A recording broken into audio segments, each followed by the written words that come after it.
Charlas con Radio INA.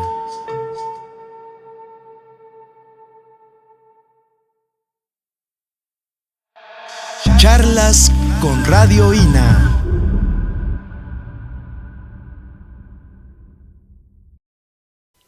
¿Qué tal, amigos? Muy buenos días. Esto es Radio INA. Yo soy Juan Stack. El Consejo Nacional para la Cultura y las Artes, a través del Instituto Nacional de Antropología e Historia, presenta sus charlas de los jueves, que en esta ocasión tiene como invitado al maestro Gabriel Hernández García. Gracias por estar aquí. Buenos días. Muy buenos días. Bienvenido. Muchas gracias por la invitación. Vamos a hablar en esta ocasión sobre antropología ambiental, es el tema de hoy, y los que de este tema se deriven. Antes de iniciar esta conversación, les quiero simplemente mencionar quién es el maestro Gabriel Hernández García. Él es profesor investigador de tiempo completo en la ENA, en la Escuela Nacional de Antropología e Historia, en la licenciatura en Antropología Social. Él estudió la licenciatura en Filosofía, es filósofo por la Facultad de Filosofía y Letras de la UNAM, etnólogo por la Escuela Nacional de Antropología e Historia, maestro y doctorante en Desarrollo Rural por la Universidad Autónoma Metropolitana Campus Xochimilco. Hay que mencionar que es miembro de la Red Nacional de Etnoecología y Patrimonio Biocultural, de esto nos platicará ahorita durante la charla, y además ha sido articulista del diario La Jornada, seguramente lo han leído ustedes, en La Jornada del Campo, el suplemento dedicado al campo, ha escrito desde 2009. Sus líneas de investigación han sido campesinado, etnoecología, antropología marítima, también será un tema importante en nuestra conversación, y la mencionada antropología ambiental. ¿Con qué comenzamos, mi querido Gabriel Hernández? Primero, ¿qué es la antropología social y dentro de ella, qué es esto que se llama, que para nosotros es una novedad, antropología ambiental?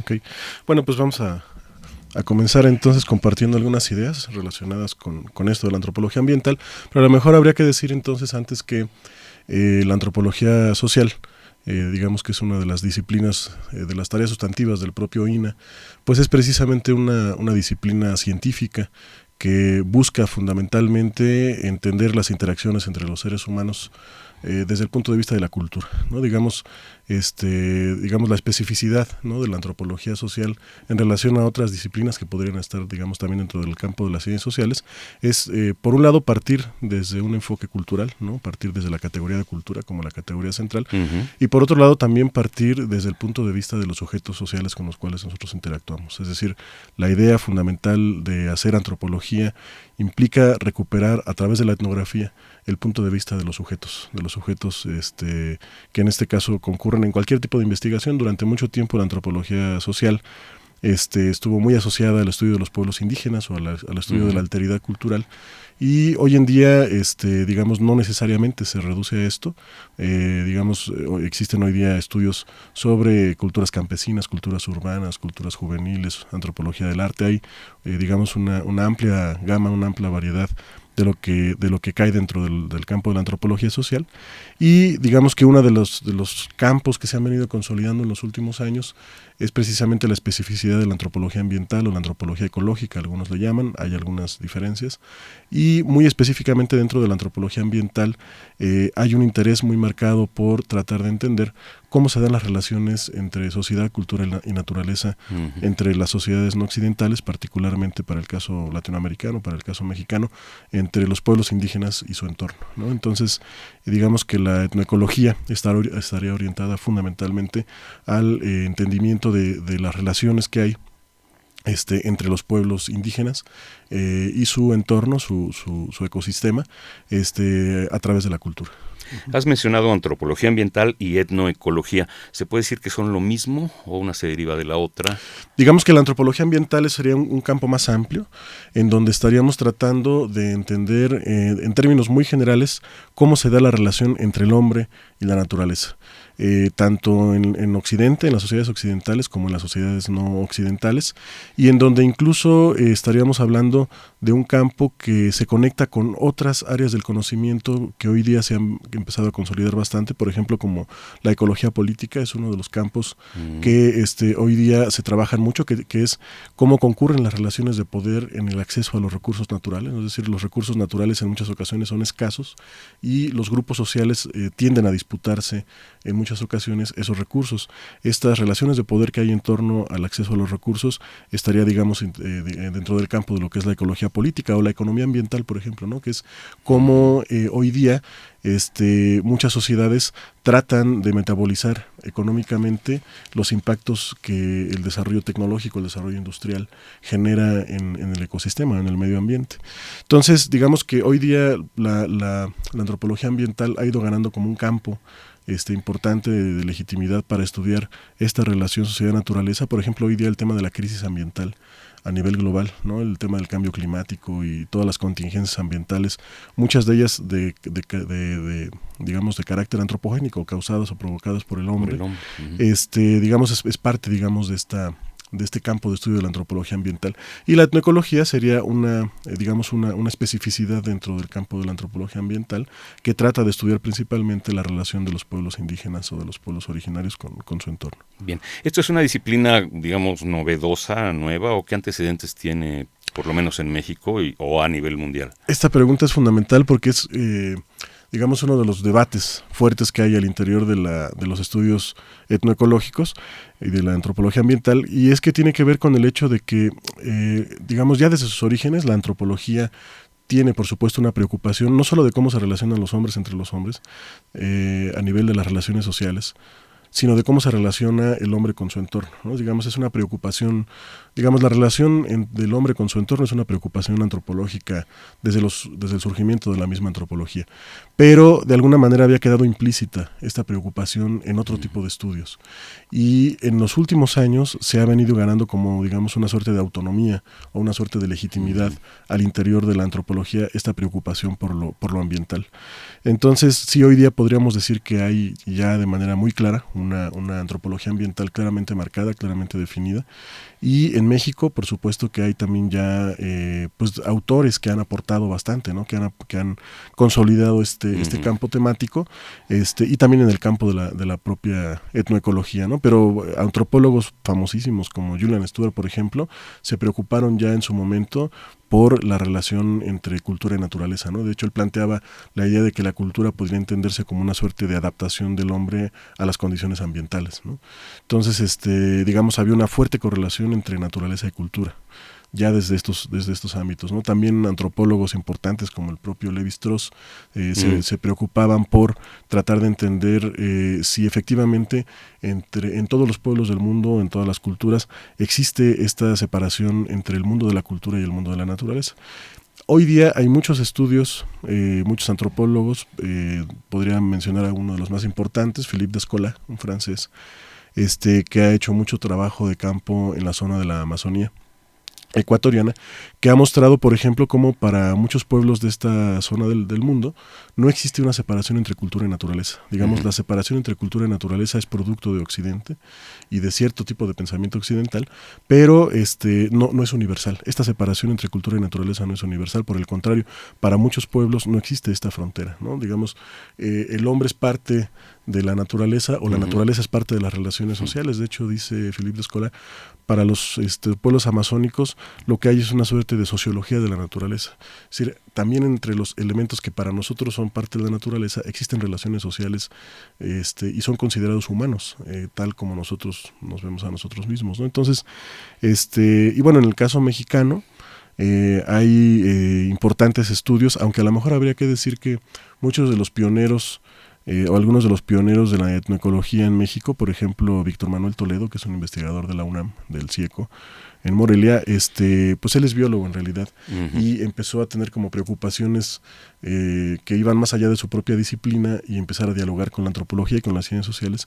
Y bueno, aquí en México podríamos decir que es uno de los principales pilares de la etnoecología, o algunos incluso han sido agrónomos, de Chapingo, por ejemplo, que han digamos, impulsado esta disciplina. Pero, por ejemplo, en nuestra propia institución, en el INA, podría mencionar, por ejemplo, al doctor Ekar Boge, que recientemente publicó un libro que ya es a unos pocos años de haberse publicado, ya podríamos decir que es casi un clásico, que es el Patrimonio Biocultural de los Pueblos Indígenas de México, y digamos que podría ser uno de los antropólogos que desde el campo de la antropología específicamente ha tendido un puente con las ciencias ambientales y ha tratado de dialogar de generar estudios muy interesantes, ¿no? sobre el campo de la etnoecología.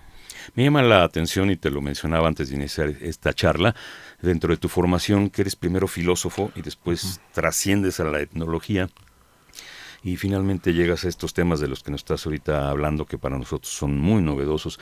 ¿Cómo va esta trayectoria tuya? Es un poco personal la pregunta tal vez, pero ¿cómo llegas a estas líneas de investigación a través de esta trayectoria que nos presentas?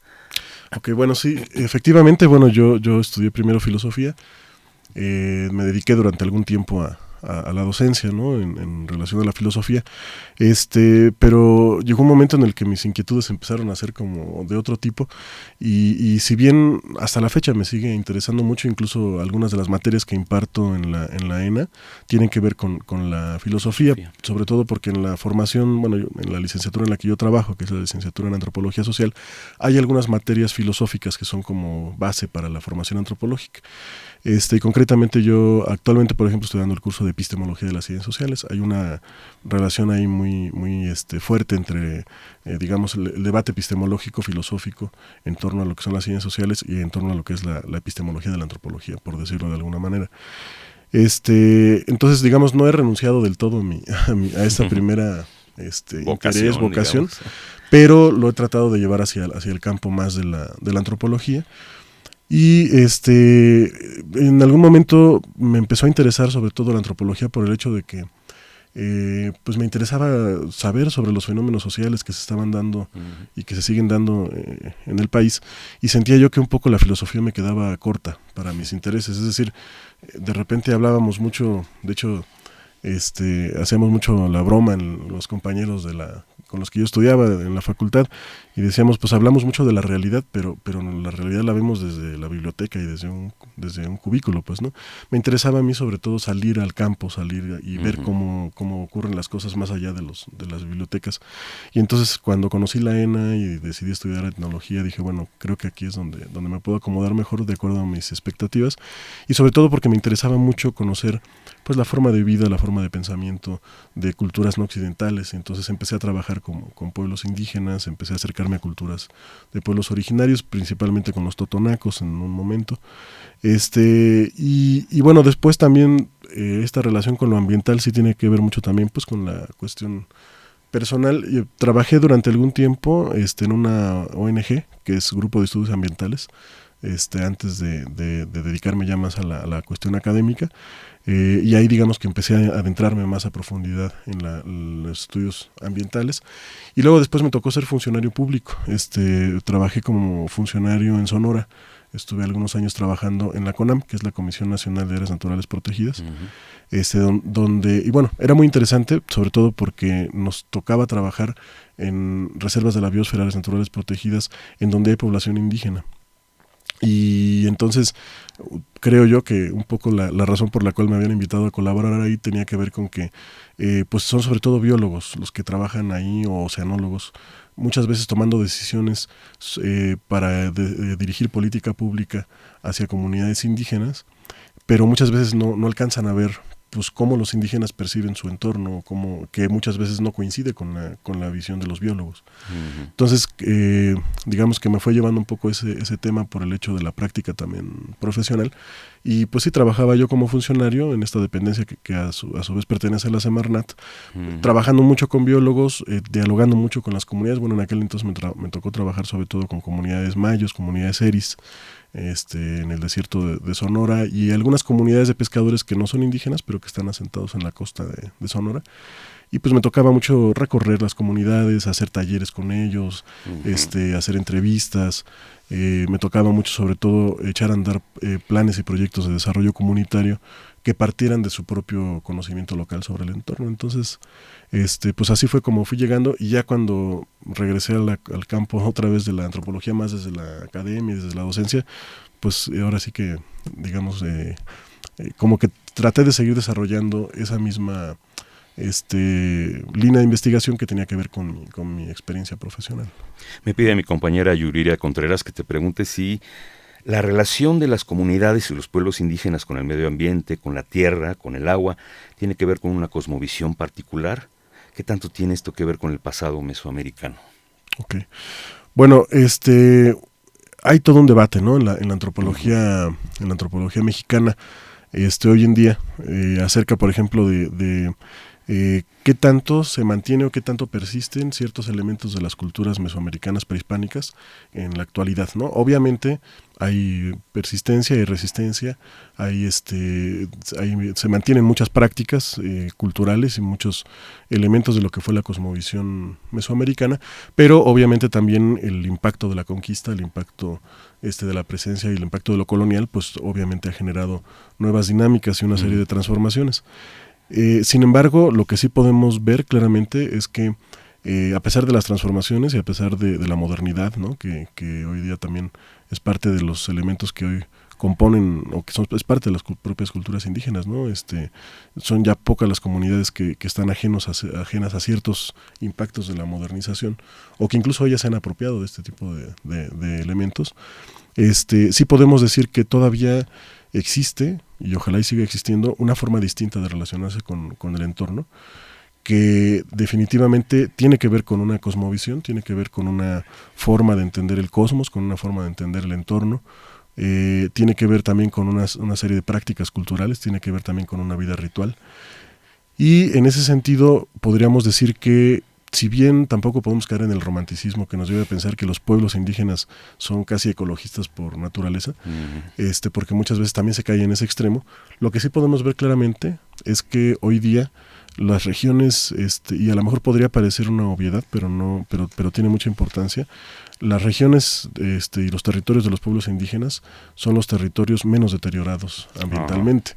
Obviamente hay excepciones, obviamente no podríamos generalizarlo al absoluto, pero si nosotros vamos, por ejemplo, a Oaxaca, podemos ver claramente que Oaxaca es el estado que tiene mayor diversidad cultural, ¿no?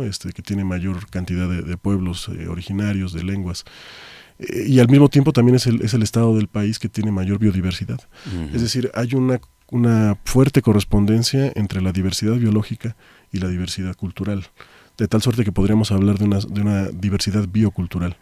Y en muchos casos lo que hemos visto es que esta biodiversidad o esta riqueza biológica tiene que ver con la interacción que hay entre el hombre y la naturaleza. Es decir, no es solamente porque ellos no hayan tocado o hayan dejado de manera prístina esos territorios vírgenes, sino que es precisamente por su propia interacción, a través de las prácticas agrícolas, a través de la siembra o la polinización, que hoy día podríamos decir que no solamente son territorios más conservados, sino que también al mismo tiempo son territorios producidos por la interacción sociedad-naturaleza. Entonces, y sí, eso tiene que ver con una cosmovisión en donde para muchos pueblos, pues la tierra no solamente es la tierra, ¿no? La tierra es un sujeto, es un ser más, ¿no? Es la madre tierra, como algunos lo definen. Y sí es una concepción en muchos sentidos radicalmente distinta. Por poner un ejemplo, entre los totonacos y en muchos pueblos mesoamericanos, pero el caso que a mí me ha tocado abordar más es el caso de los totonacos, donde para ellos el maíz no solamente es un alimento, es considerado también y no solamente es una planta sagrada, sino que al mismo tiempo también es un ser humano. O sea, el tratamiento que recibe una mazorca es el mismo tratamiento que recibe un ser humano al nacer, ¿no? Se le carga, se le envuelve, se le trata como un recién nacido. Es decir, hay digamos que podríamos decir que hay una especie de analogía entre lo que es el maíz y lo que es el hombre. Entonces, para un totonaco conservar el maíz no es solamente conservar pues eso con lo que van a hacer de la tortilla y lo que van a hacer de comer, es un símbolo sagrado y al mismo tiempo es un ser humano. Como los mayas, ¿no? Que también son los hombres del maíz. Los hombres del maíz. Ese amarillo, maíz blanco.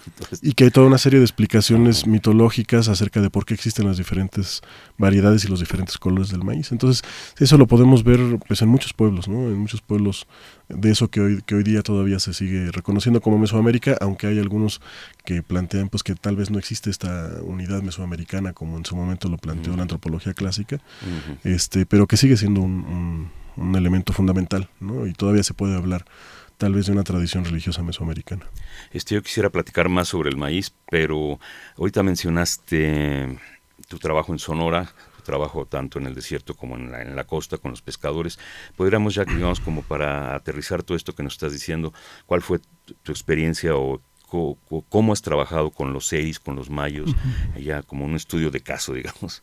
Sí, pues bueno, tendría que decir que en un primer momento el acercamiento que yo tuve con estos pueblos fue sí como antropólogo o como etnólogo, pero más que desde el ámbito académico, desde el ámbito, en un primer momento, de una asociación civil que se acercó a hacer diagnósticos socioambientales en estas comunidades, y ya en un segundo momento como funcionario, y después en un tercer momento como investigador.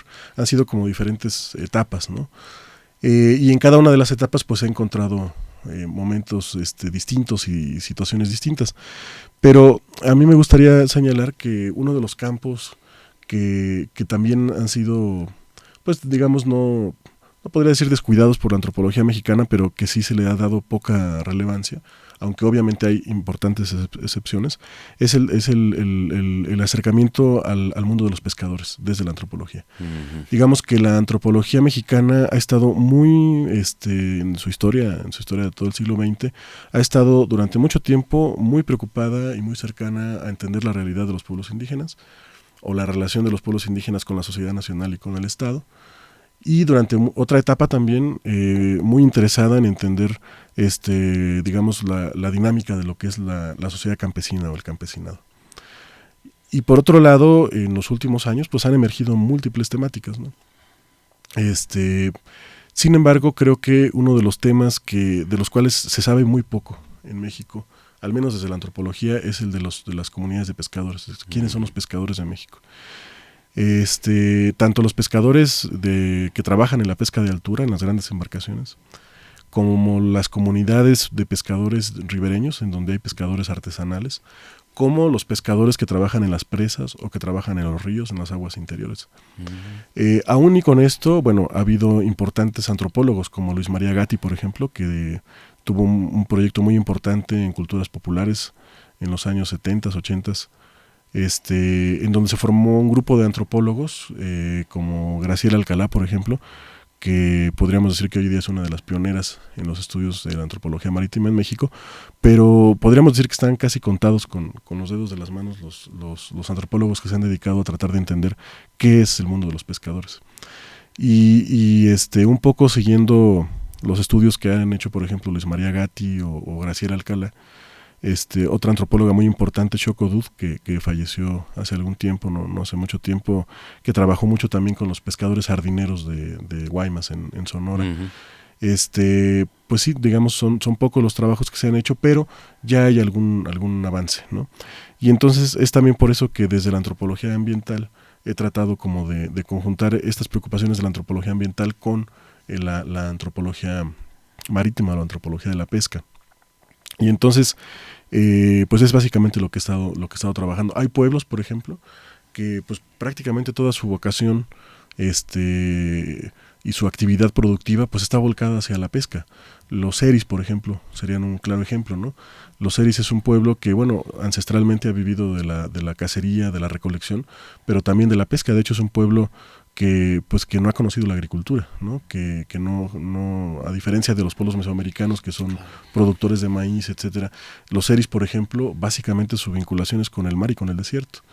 Y hoy día, por ejemplo, los seris tienen ellos una zona que por decreto presidencial está reconocida como una zona de exclusividad pesquera para ellos, que es el Canal del Infiernillo. Es una porción de mar que está entre la isla Tiburón, que es la isla más grande del país, uh-huh, y la costa. Si uno hace un estudio biológico de esa zona, de ese pedazo de mar, uno encuentra que es uno de los territorios más conservados a nivel de diversidad marina de todo lo que es el Golfo de California. Y bueno, eso tiene una explicación clara y tiene que ver con el manejo que hacen los seris de su territorio marino. Es decir, ellos saben en qué momento pescar, en qué momento no pescar, saben cuál es la talla adecuada para capturar, para no acabar. Saben, por ejemplo, que no deben de capturar hembras o que no deben de capturar especies juveniles, sino especies que ya han madurado. Saben en qué lugares se puede capturar y en qué lugares no. Y eso hace que ellos hoy día tengan uno de los territorios marinos más conservados de todo el Golfo de California, que ha sido muy impactado por la pesca de altura. Entonces, pues sí, hay una digamos, una tendencia a tratar de entender los territorios de los pueblos indígenas desde el punto de vista terrestre, pero para muchos pueblos indígenas y no indígenas también, el mar es parte de su territorio. Y hay toda una serie de, ahorita lo comentábamos hace un momento, ¿no? Hay toda una serie de vida ritual, una serie de cosmovisiones, una serie de prácticas culturales asociadas al mar. Por ejemplo, los mayos, con los que me tocó trabajar también algún tiempo, ellos aseguran que en el mar hay una diosa, ¿no? Esta diosa es la Bagua Jamyola, que se traduciría algo así como la viejita del mar. Bagua Jamyola es una deidad marina a la cual los mayos, cuando salen a pescar, aunque esta práctica ya se empieza a perder un poco en las nuevas generaciones, cuando salen a pescar se le pide permiso a esta entidad, porque saben que ella es, digamos, la que gobierna el territorio marino. Entonces, o por ejemplo, entre los mayos también es muy común que haya ciertas especies marinas a las cuales no se les captura y por el contrario se les tenga muchísimo respeto. Por ejemplo, la tonina. Entre los mayos es una especie que, por ejemplo, cuando un pescador sale a trabajar el mar, cuando dicen ellos salimos a la zafra, la tonina es una especie, o sea, pueden capturar otras. Pero ¿La tonina es como un delfín? Es como un delfín. Ah. Esa no la capturan porque hay una relación, hay un mito que explica que que la tonina en un principio fue un ser humano, fue un mayo. Entonces ellos ven a la tonina como una especie de ser humano. Y ellos dicen que cuando un pescador se cae, por ejemplo, si llega una ola y está un pescador trabajando y cae al agua, la tonina se da cuenta que está ahí el pescador y lo ayuda a llegar hasta la orilla para que se salve. Es decir, la tonina es como una suerte de protector para los pescadores. Entonces, en reciprocidad, los pescadores no la capturan. Hay una relación ahí muy, muy intrínseca entre ambos. Entonces, digamos, claro que hay una relación distinta, ¿no? Un pescador de la pesca de altura, ¿no? Que anda en un barco camaronero, pues ni siquiera se pregunta qué especies hay, sencillamente arrasa con lo que pase, por las famosas redes de arrastre que utilizan. Entonces, yo lo que podría casi asegurar, y hay antropólogos que ya han trabajado sobre eso, es que si bien hay ciertas analogías entre el mundo de los campesinos y el mundo de los pescadores son otra cosa. Los pescadores son un mundo aparte, una cultura aparte, y al mismo tiempo también pues han sido, creo yo que un sector que ha sido hasta cierto punto olvidado no solo por la antropología, sino también por las políticas. Es decir, me tocó, por ejemplo, en 2011, hubo unas heladas muy fuertes en el noroeste del país, en Sinaloa, en Sonora, el Valle de Culiacán. Los grandes productores de trigo, de maíz, etcétera, pues sufrieron pérdidas millonarias por las heladas que hubo. Y se supo mucho eso en los medios de comunicación. Cuando yo llegué en esas fechas allá con los pescadores, me decían, es que en los medios de comunicación, en la televisión, todo el mundo habla de la afectación que sufrieron los agricultores y va a haber subsidios para apoyarlos por las pérdidas que tuvieron, pero nadie se pregunta cómo nos fue a los pescadores, ¿no? Entonces me contaban una cosa que yo jamás había escuchado ni visto, tal vez por mi desconocimiento biológico, pero me decían que hay ciertas especies de marinas que cuando el agua enfría demasiado, se les cristalizan los ojos. O sea, los peces quedan ciegos y empiezan a nadar a la deriva. Y como ya no pueden alimentarse, pues terminan muertos ahí flotando en el mar. Entonces dice, pues todas esas eran las especies que nosotros íbamos a capturar, que ahorita ya se están echando a perder. Y entonces hubo una mortandad de peces impresionante. Y entonces decía, ¿y quién nos ayuda a nosotros? Eso también fue producto de la helada. Y así como ayudaron a los productores, a los campesinos, pues también nosotros queremos ese apoyo, pues porque pues ahorita no tenemos ni qué comer, ¿no? Porque se perdió toda la producción.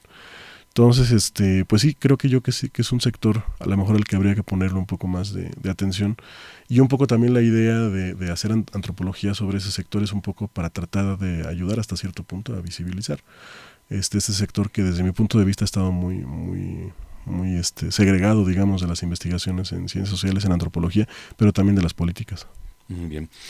Amigos, les recordamos que estamos aquí en Radio INA, en las charlas del jueves, platicando con el maestro Gabriel Hernández García sobre antropología ambiental, sobre etnoecología, ahora sobre antropología marítima, y una serie de temas que para nosotros son muy novedosos ante estos micrófonos. Yo no sabía que había las heladas, o sea que caía la helada también en el mar, ¿verdad? Sí. Pero ¿cómo aprenden esto? Digo, la relación del hombre-naturaleza, hay cuestiones por su cosmovisión, cuestiones sagradas, de esta relación que has hablado de la diosa, la viejita del mar, las toninas que son como hombres, pero digamos el aprendizaje práctico, ¿cómo aprenden cuándo pescar, cuándo es una hembra, cuándo es un ejemplar joven? ¿Cómo aprenden los pescadores todo esto? Es un mundo fascinante, el cómo los pescadores se van. Yo digo que los pescadores, bueno, así como los campesinos a veces saben más que un agrónomo acerca del comportamiento del maíz, yo creo que a veces los pescadores tienen un conocimiento más profundo y más detallado que los propios oceanólogos acerca del comportamiento marino. Es impresionante. Uno puede estar, por ejemplo, en una panga, trepado con un pescador ahí, pues a veces no ayudándole, más bien a veces estorbando a su actividad, a veces uno como antropólogo. Y es impresionante, por ejemplo, la cantidad de tonalidades que identifican en el agua marina. Mientras uno ve un solo color, ellos te hablan de 4 o 5 tonalidades que tiene el agua, y cada tonalidad significa algo o les indica algo, ¿no? Uh-huh. Es decir, tienen un conocimiento muy pormenorizado, muy detallado de los vientos, por ejemplo, ¿no? Son especialistas en identificar los vientos. Uno siente el viento en el cuerpo y punto. Ellos saben si el viento viene de un lugar, si viene de otro, si es viento frío, si es viento húmedo, si viene del norte, si viene del sur. Y a cada uno de estos tipos de vientos, ellos lo asocian con un cierto tipo de oleaje y lo asocian con un cierto tipo de captura. Ellos saben que si hay un viento de determinado tipo, van a lo mejor poder capturar cierta especie, porque es la especie que llega con las mareas que se juntan con esos vientos. En fin, es un conocimiento muy detallado, muy pormenorizado de su entorno.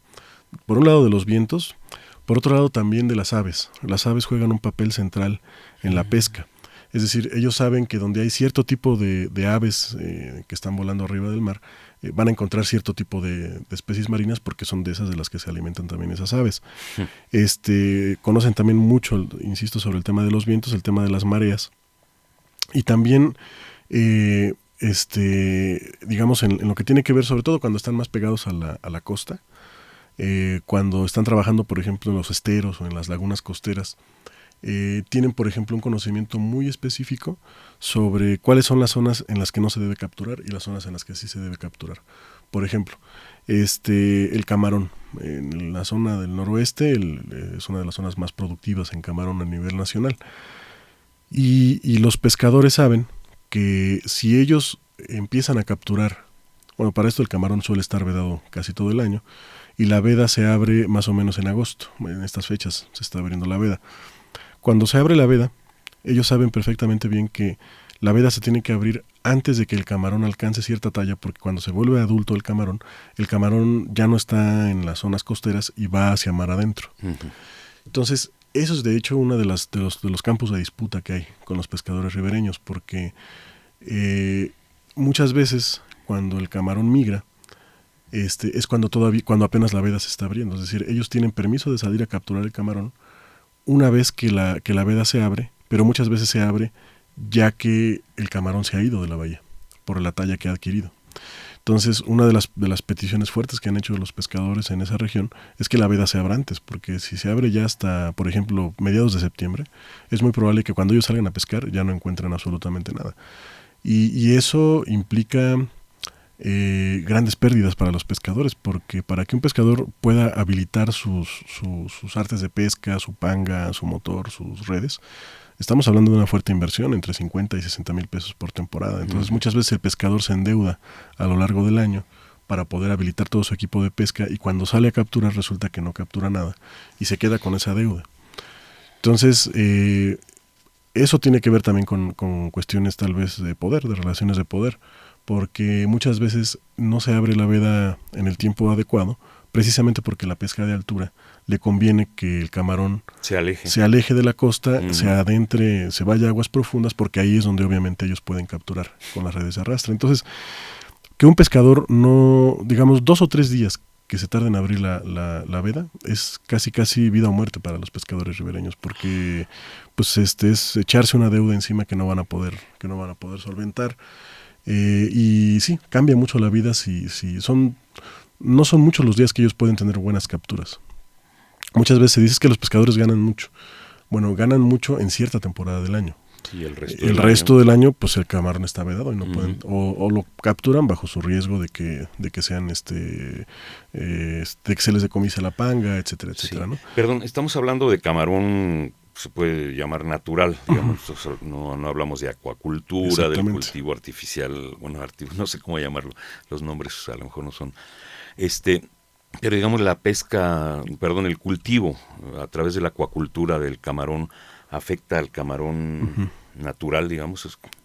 Es un tema dificilísimo con los pescadores. Hablar sobre estos temas genera muchos, digamos, como se encienden los ánimos rápidamente, ¿no? Los pescadores ribereños casi siempre están en contra de la acuacultura. Ajá. Hay varios tipos de acuacultura. Hay acuacultura rústica, ¿no? Hay acuacultura que los propios, a veces pescadores desarrollan en los esteros. Uh-huh. El problema con la acuacultura industrial es que, por un lado, se afecta el ecosistema costero. Regularmente, cuando instalan una granja camaronícola, devastan varias hectáreas de manglar. Lo que hacen son hacer grandes extensiones de tipo albercas, en donde jalan agua del mar, las inundan, y ahí ponen a criar el camarón. Esas zonas quedan tan salinizadas por el agua del mar que se introduce, que cuando deja de tener, digamos, vigencia productiva la granja acuícola, pues son tierras que prácticamente quedan estériles, o sea, no sirven ni para siembra, ni nace otra vez el manglar ahí. Saladas, totalmente áridas, salitrosas, áridas. Eso por un lado. Y por otro lado, una de las grandes afectaciones que hace la acuacultura es que cuando, trabajan en esas aguas para criar los camarones, que además, por cierto, es un camarón mucho más barato que el camarón silvestre, y cuando se inunda el mercado de camarón producido en las granjas, pues obviamente se abarata.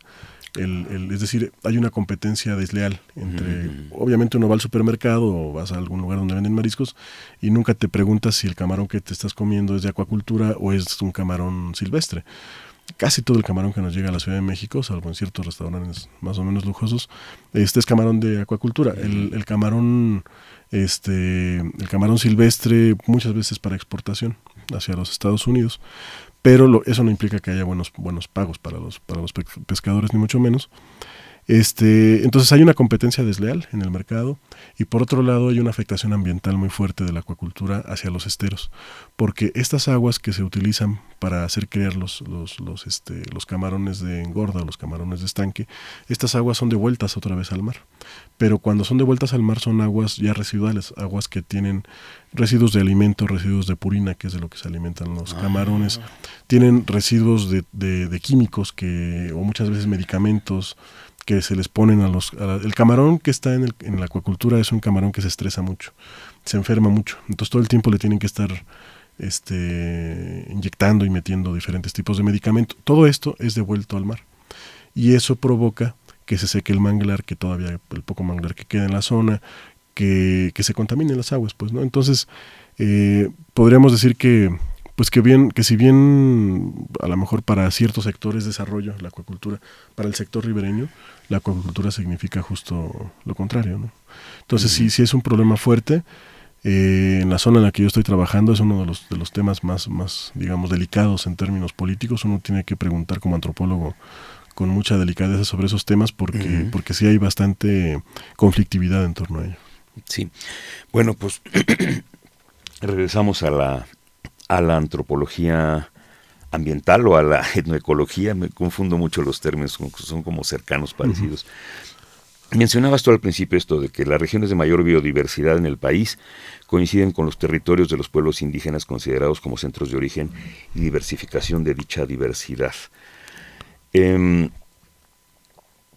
Digamos que esto es algo que se da, digamos, a través de los siglos de manera natural. O sea, es lógico que donde hay mayor biodiversidad se concentra la población, tiene una relación con el entorno, tanto práctica como sagrada, como ritual.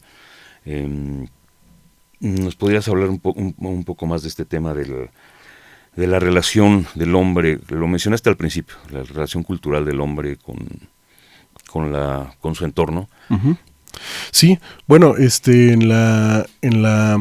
podría a lo mejor poner un ejemplo que ayude a esclarecer un poco más esto.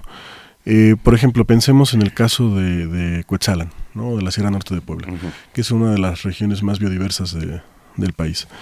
Podríamos decir que Cuetzalan, por ejemplo, que es una de las regiones en donde más se ha conservado la biodiversidad, es una de las regiones, por ejemplo, donde más llueve en el país, ¿no? Entonces, tiene los regímenes pluviales más altos. Uno va llegando a Cuetzalan y uno es evidente la exuberante diversidad que hay ahí. La neblina permanente. La neblina, ¿no? Bueno, Sí. hasta hay letreros que dicen bienvenido al paraíso, ¿no? Ha llegado usted al paraíso. Y bueno, esto tiene que ver con la interacción de las comunidades nahuas, de las comunidades indígenas con su propio entorno.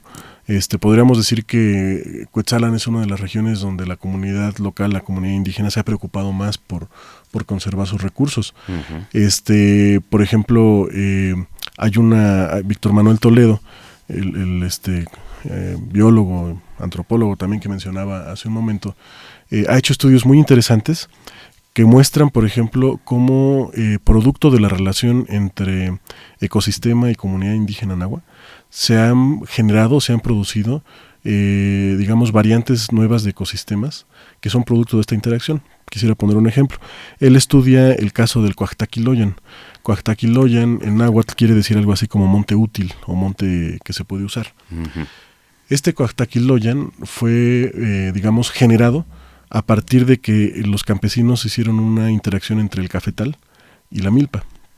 Cuando en los años 70 el gobierno promovía la cafeticultura en muchas regiones indígenas del país y se les orientaba a los campesinos indígenas a que dejaran la milpa, porque pues, la milpa no da tanta lana como da el café. Y entonces muchos campesinos lo que hicieron fue quitar su maíz, quitar su milpa y dedicar sus solares fundamentalmente, o sus parcelas, a la producción de café. En Cuetzalan ocurrió algo muy interesante. Cuando llegaban los ingenieros, los agrónomos, les decían, tumben su milpa y metan cafetal. Los indígenas lo que hacían fue seguir manteniendo sus milpas en medio de los cafetales, es decir, no desplazaron su milpa. Al paso de las décadas, esta interacción entre milpa y cafetal terminó por producir una biodiversidad impresionante.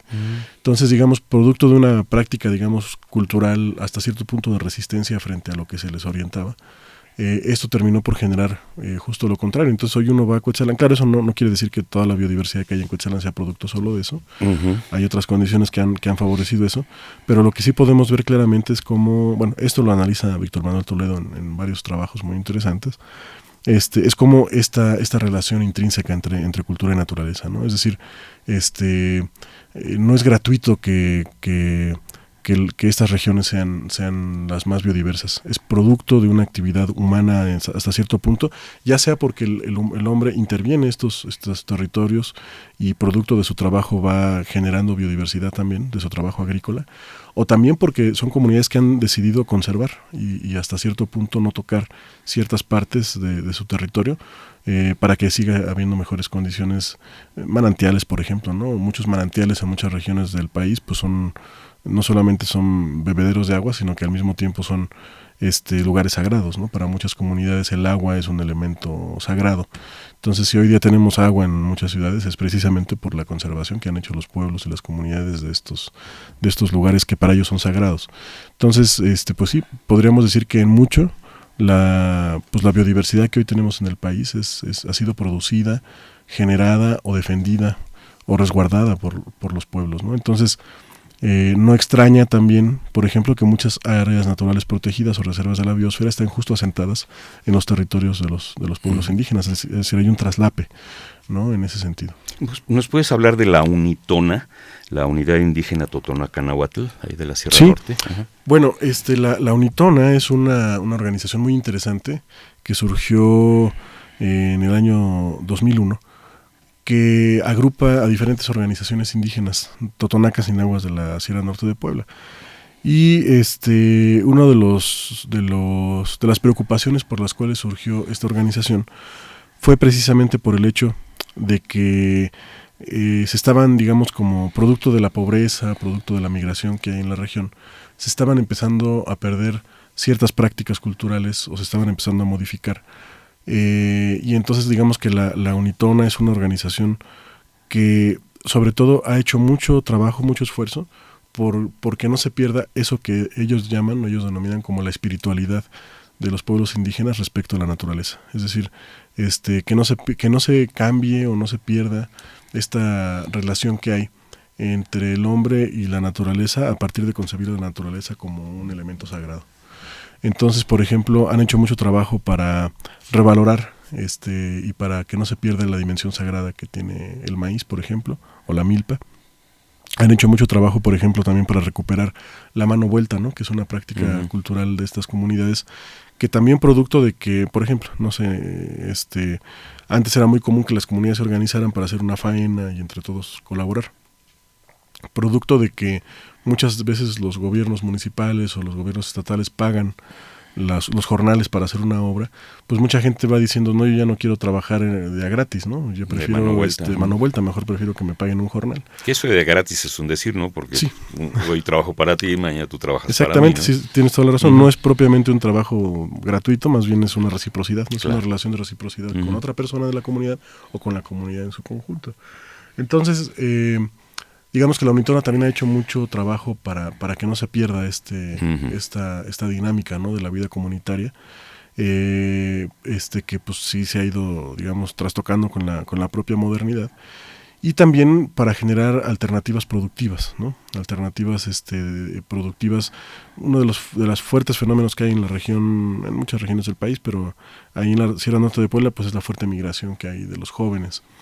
Entonces, esta organización ha ido generando proyectos productivos, proyectos alternativos que buscan retener a la población en su región. Y también ha generado proyectos muy interesantes relacionados, por ejemplo, con la educación. Tienen un bachillerato que está reconocido por la Universidad Autónoma de Puebla.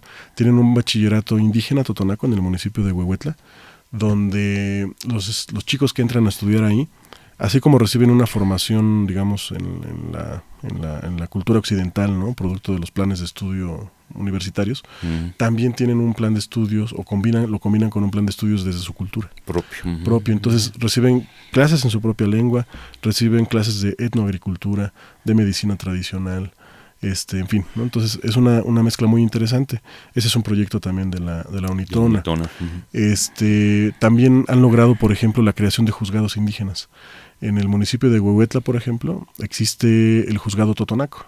El juzgado indígena totonaco de Huehuetla es un juzgado que tiene reconocimiento por parte del Tribunal Superior de Justicia del Estado de Puebla, pero simultáneamente ellos imparten justicia conforme a sus propios usos y costumbres. Entonces es muy interesante porque es una instancia reconocida por el gobierno, pero que practica en lo local, digamos hasta cierto punto, con una suerte de autonomía en lo que respecta a cómo impartir justicia. Entonces, por ejemplo, el juez tradicional no es un abogado, ni mucho menos, es una persona de la comunidad que ha atravesado por muchos cargos y que la comunidad reconoce como una persona que tiene la suficiente sabiduría para impartir justicia en una situación en la que así se requiera. Ese juzgado, por ejemplo, pues ha sido también parte del trabajo que ha venido haciendo la Unitona, pues de recuperar, de revalorar las formas tradicionales de impartición de justicia. Viene muy a cuento una pregunta que te quiere hacer Yuriria, que dice que si pueden ser los saberes tradicionales una buena estrategia para acciones más amplias de protección al medio ambiente. Sí, yo creo que, por ejemplo, un caso muy interesante, me volvería a remitir otra vez al caso de Cuetzalan, porque creo que ejemplifica muy bien. Ahí hay una organización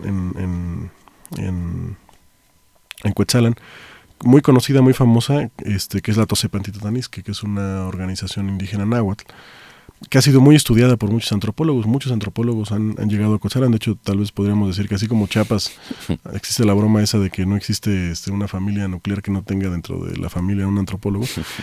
También en Cuetzalan, en los últimos años, hay una cantidad de antropólogos de la Autónoma de Puebla, del INA, de la UNAM, de todos lados, por los fenómenos que ahí se están dando, que son muy, muy, muy interesantes.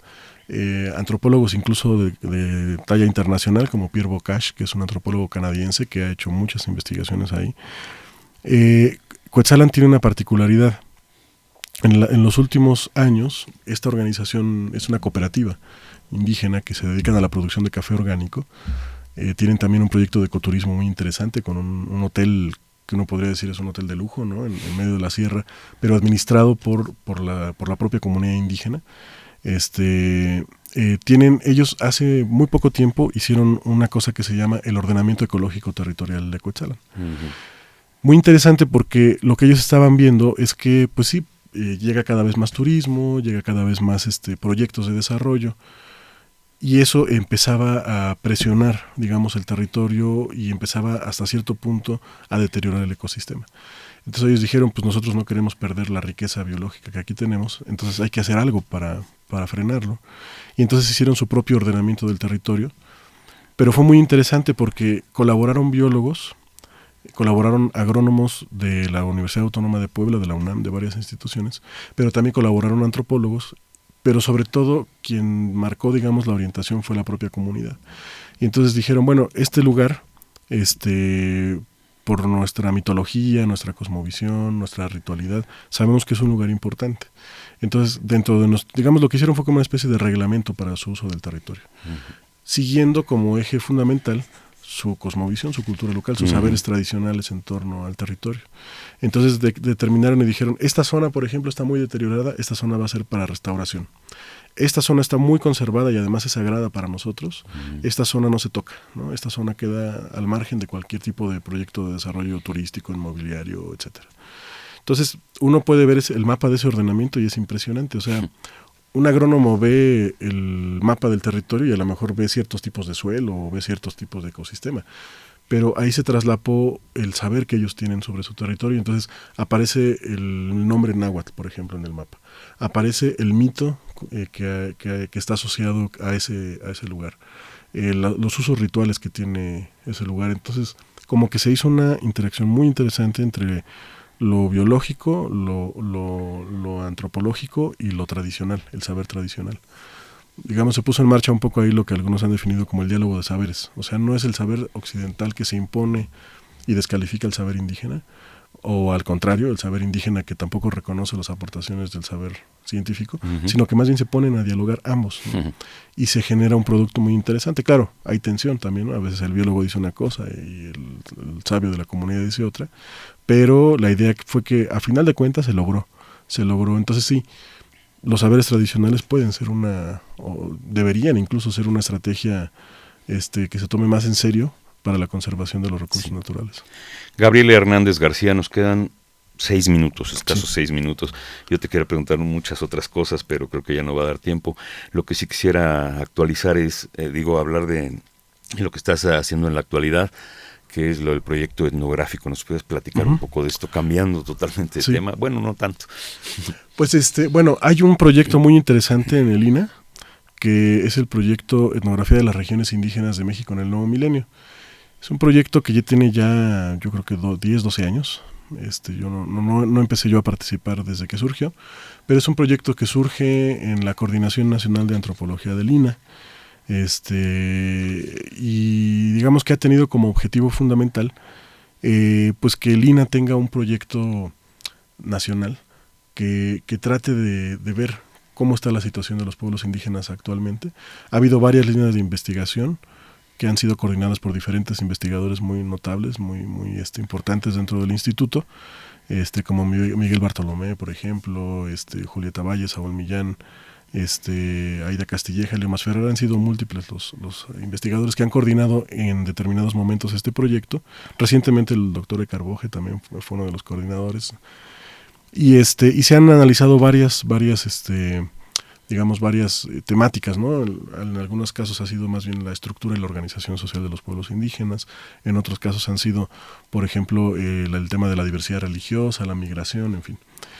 Y hasta cierto punto se ha tratado de que el proyecto cubra todo el país, todas las regiones Entonces hay investigadores de diferentes centros del INA que están adscritos a o que están participando en este proyecto, en Yucatán, Chiapas, Veracruz. Y bueno, yo en algún momento fui colaborador de este proyecto, antes de que entrara a trabajar a la ENA. Trabajaba en este proyecto en el estado de Hidalgo, entonces me tocó hacer investigación sobre todo en el Valle del Mezquital, en Tula, por ejemplo, en algunos otros lugares como Ixmiquilpan, Alfajayucan, Tecozautla, con pueblos ñañús o con pueblos otomíes. Después salí yo de este proyecto, entré a trabajar, digamos, ya de lleno a la ENA, y ahora volví a regresar al proyecto, pero ahora más bien ya cambié de región, y ahora más bien estoy trabajando, o empecé otra vez a colaborar en el norte. Entonces estoy colaborando actualmente en lo que es el equipo noroeste. De hecho, si uno se mete a la página de la Coordinación Nacional de Antropología del INAH, ahí viene mucha información sobre lo que fue ha sido este proyecto. Hay muchas publicaciones que ha sacado ya el instituto. Son volúmenes que vienen en series de 3-4 volúmenes por cada tema. Y ahorita la línea de investigación, justo también por eso regresé a trabajar en el proyecto, porque la línea de investigación de estos 2 años que vienen, bueno, de este año y el que sigue, es otra vez el tema ambiental, o la cuestión socioambiental. Entonces, digamos que voy a retomar mis estudios que estaba haciendo sobre los mayos y sobre los seris, pero ahora también con la pretensión también de empezar a trabajar con algunos pueblos que no han sido abordados desde el proyecto de Lina, que en este caso son los pueblos yumanos, los pueblos de Baja California. Si bien ha habido acciones muy interesantes, ¿no?, por parte de Lina, como por ejemplo la exposición que hace un poco comentábamos, ¿no?, la exposición de yumanos. Que coordinó el maestro Donaciano Gutiérrez, que es el curador de la Sala Noroeste, digamos, han sido, desde este proyecto específico, del proyecto de etnografía de las regiones indígenas, no se ha incorporado a esta región del país, que además es una de las regiones, como ya lo mencionábamos hace un rato, de la que menos conocemos. O sea, hay 1001 trabajos sobre Oaxaca, Chiapas, etcétera, pero del norte, y en particular, por ejemplo, de Baja California, se sabe muy poco actualmente de lo que queda, porque de hecho son pueblos que están prácticamente en vías de desaparición, desgraciadamente, como son los pueblos Quiligua, los pueblos Cochimíe, los pueblos Paypay, los Cucapá, por ejemplo. Son pueblos que en muchos casos no quedan más de un centenar de personas en este tipo de nacionalidades de pueblos indígenas. Y pues la idea es ver pues cómo están, cuántos quedan, en dónde están ubicados, cuáles son sus problemáticas, sus aspiraciones, un poco cómo es su cultura, las lenguas, ¿no? Si es que todavía hay hablantes, ¿no? Sabemos que quedan ya muy pocos hablantes de esas lenguas. El INALI también ha estado haciendo esfuerzos interesantes, ¿no? Ha sacado diccionarios y algunas monografías, la CDI, pero ahora queremos que el proyecto de etnografía de las regiones indígenas de México también sea, digamos, se dedica a estudiar a esta región del país que ha estado, pues sí, si al acaso hay muchos estudios, a lo mejor es de antropólogos norteamericanos, ¿no? Muy bien, pues nos queda un minuto y hay una pregunta que te quería yo hacer. Me vuelvo al tema del maíz. ¿Por qué no matan a esa víbora que se llama mazacuate allá a los totonacos? Eso es fascinante. Bueno, rápidamente, para los totonacos, la serpiente, ellos le dicen Cuchiluán, que es serpiente maíz, es la protectora del maíz. Ellos consideran que el maíz está cuidado por esta deidad, también ellos lo ven como una deidad. Cuando un campesino está en su milpa, lo que hace pues principalmente es dejarla pasar y tratarla con reverencia, no darle un machetazo.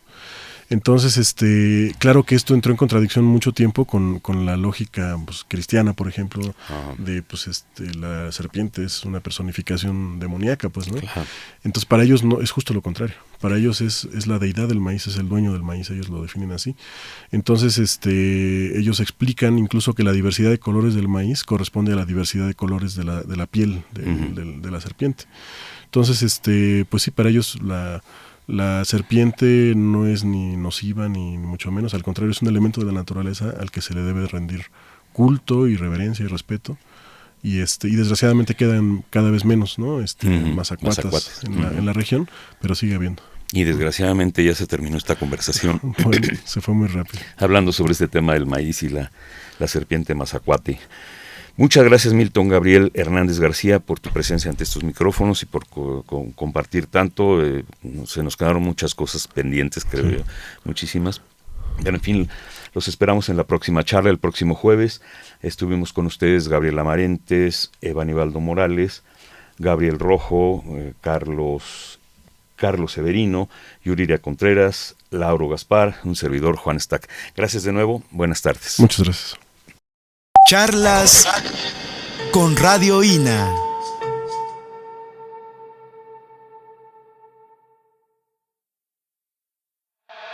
Charlas con Radio INA.